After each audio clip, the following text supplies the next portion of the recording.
Prezados amigos, como estão todos? Hoje nós vamos conversar um pouco sobre o capítulo 23 do Evangelho segundo o Espiritismo, Moral Estranha. E nós vamos ver como Jesus, e através do Espírito de Verdade, esta parte dos Evangelhos que nos parece assim tão confusa, vai nos ajudar a entender as palavras de Jesus. Mas antes vamos pedir aos bons Espíritos, ao Mestre Jesus, que nos ilumine, que nos dê a sua paz. Vamos fazer a nossa interiorização. A nossa oração, seja aquilo que você se sentir melhor. Mestre Jesus, agradecemos, Senhor, pelas palavras que nos são ditas aqui, que nos serão dadas, para que a gente possa utilizar na nossa vida pessoal, profissional, Senhor, na nossa vida social, para que aqui encarnados sejamos espíritos que estamos melhorando constantemente. Que assim seja. Então, nesse capítulo 23, Allan Kardec, através do Espírito de Verdade, vai nos falar sobre esta moral estranha, onde ele fala odiar pai e mãe, né, através de Mateus, né, do apóstolo Mateus, no seu capítulo 10, versículo 37, abandonar pais e mães, onde ele fala no capítulo de Lucas, nos seus versículos 28 a 30 e 9, 61 a 62. Também deixei os mortos enterrar seus mortos e assim sucessivamente. Mas o que quer dizer essa moral estranha? É que às vezes as palavras de Jesus são muito confrontadas e elas são, essa história até um pouco mais difíceis de se entender, até por causa da linguagem da época, né? Ele vai nos dizer aqui, né, no caso de odiar pai e mãe, onde ele cita o apóstolo Mateus. Havia uma grande multidão acompanhando Jesus e voltando para eles lhe disse: se alguém vier a mim e não odiar seu pai, sua mãe, sua mulher, seus filhos, seus irmãos e suas irmãs, e até mesmo a própria vida, não poderá ser meu discípulo. Assim, todo aquele que não carrega a sua cruz e não me segue, não pode ser meu discípulo. Né? E todo aquele que dentre vós não renuncia a tudo o que tem, não pode ser meu discípulo. E aquele que ama mais o seu pai e sua mãe do que a mim, não é digno de mim. Aquele que ama mais o seu filho ou sua filha do que a mim, não é digno de mim. É claro que há uma interpretação diferente nessas palavras de Jesus, a qual nós temos que começar a acrescentar. O que vai dizer o Espírito de Verdade através de Allan Kardec? Certas palavras, aliás, muito raras, fazem um contraste tão estranho numa linguagem atribuída ao Cristo, que instintivamente repelimos o seu sentido literal, sem que a perfeição da sua doutrina nada sofra com isso. É claro que a linguagem de antigamente era diferente da linguagem que hoje temos, né? Aquilo que nós podemos transpassar para a nossa linguagem, na época dos judeus, naquela época do Cristo, era totalmente diferente as suas atribuições. Escritas após o desencarne de Jesus, né, o desencarne físico, uma vez que nenhum evangelho foi escrito enquanto vivia, podemos supor que, nesses casos, a ideia principal do seu pensamento não foi bem traduzida, o que não é menos provável que o sentido original tenha sofrido alguma alteração ao passar pela tradução de uma língua para outra. Isso que é muito importante. A gente tem que entender as passagens até da língua materna para uma outra língua. Então, a gente vê que os escritos, primeiro, que nunca foram escritos no tempo de Jesus. Aliás, não se sabe nem historicamente se foram os próprios apóstolos que escreveram isso e se não foram os discípulos dos apóstolos que, vendo que tudo aquilo que poderia se perder, eles foram fazendo as suas transcrições. Que se saiba, mais ou menos, eu acredito que é somente o evangelho original é o evangelho de João. Primeiro por ele ser o discípulo mais novo da trupe de Jesus e por ter vivido mais tempo mesmo sendo preso na ilha de Patmos, né? Ele vai dizendo também que as traduções, elas são bem diferentes. Nós podemos ver as nossas próprias traduções. Se nós pegarmos aí uma língua estrangeira, por exemplo, alemão, polonês, francês, inglês, até o próprio inglês, a tradução não pode ser literal, porque algumas passagens da tradução literal podem até ser confusas para nós.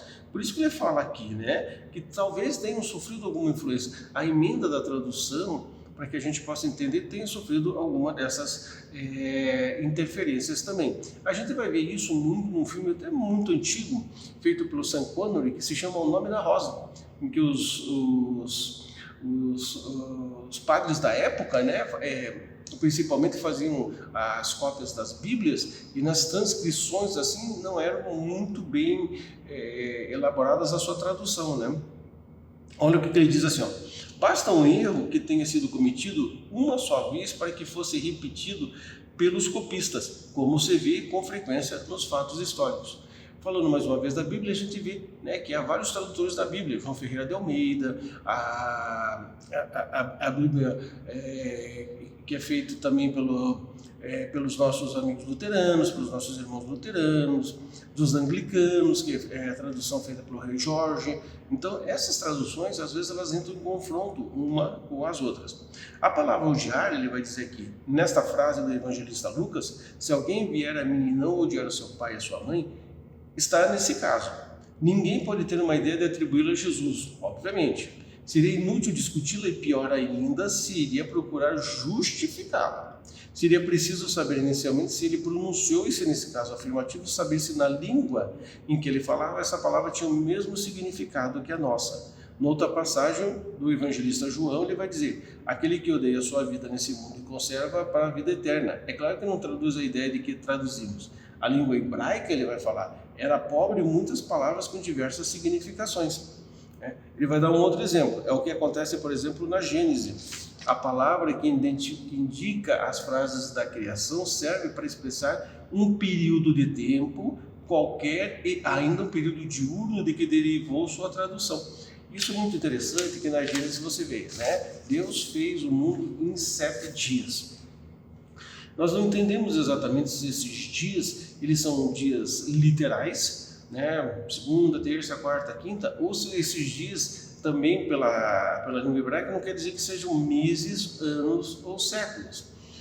Nós vemos também, no caso da idade, lendo a própria Bíblia, a idade dos patriarcas, a idade daquelas pessoas que passaram no Novo Testamento. Então, há muitos anos, por exemplo, né, o caso de Matusalém, que ele viveu 200 anos, 200 e poucos anos. Nós não sabemos exatamente se isso corresponde a um ano ou se corresponde a dias. É preciso, além de tudo, considerar os costumes e o caráter dos povos que influem na natureza particular das línguas. Sem esse conhecimento, o sentimento verdadeiro das palavras nos escapa de uma língua para outra, e a mesma palavra pode ter significado maior ou de menor.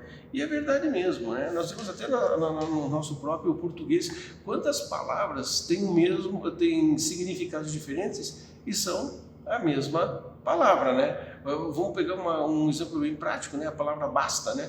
Basta. Se você não fizer um complemento, basta pode servir para tudo. Você chega para uma pessoa que está comendo demais, basta, né? Se você não completar, ele vai entender que não, basta de comer, basta dessa briga, basta dessa conversa, basta disso aqui. E a gente vai vendo várias palavras exatamente numa mesma palavra há vários sentidos. Na língua hebraica poderia ser isso daí exatamente, uma mesma palavra, vários sentidos, né? O caso, por exemplo, abandonar pai e mãe, ele não quer dizer que você vai abandonar o pai e a mãe. Ele dá um exemplo, uma exemplificação bem interessante. Por exemplo, né, você chega a uma determinada idade que você quer seus objetivos, e de repente algum desses objetivos faz com que você tenha que sair da cidade, vai fazer um outro curso, vai participar de uma outra coisa, mas tem que ser numa outra cidade. O que você faz? Você não abandona teu pai e tua mãe?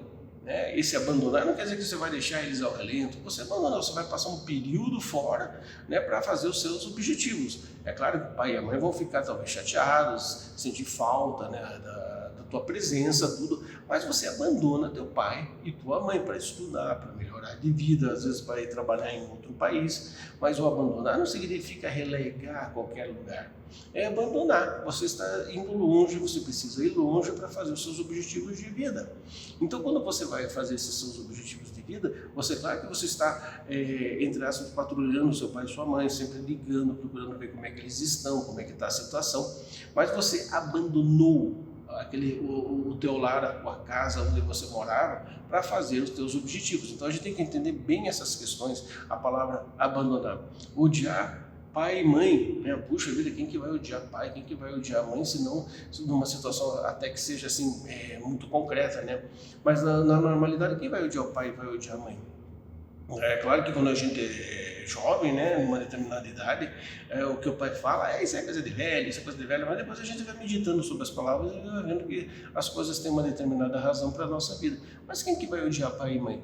Ninguém vai odiar pai e mãe. Não há necessidade de odiar o pai e a mãe, mas aquela forma com que você recebe aquelas palavras, aquela forma com que você absorve aquelas palavras, às vezes dá uma sensação de ódio, né? Como quem dissesse assim, eu sei o que meu pai está falando, isso aí é besteira, não sei o que. Não é um ódio, mas não quer dizer que você vai odiar seu pai, sua mãe.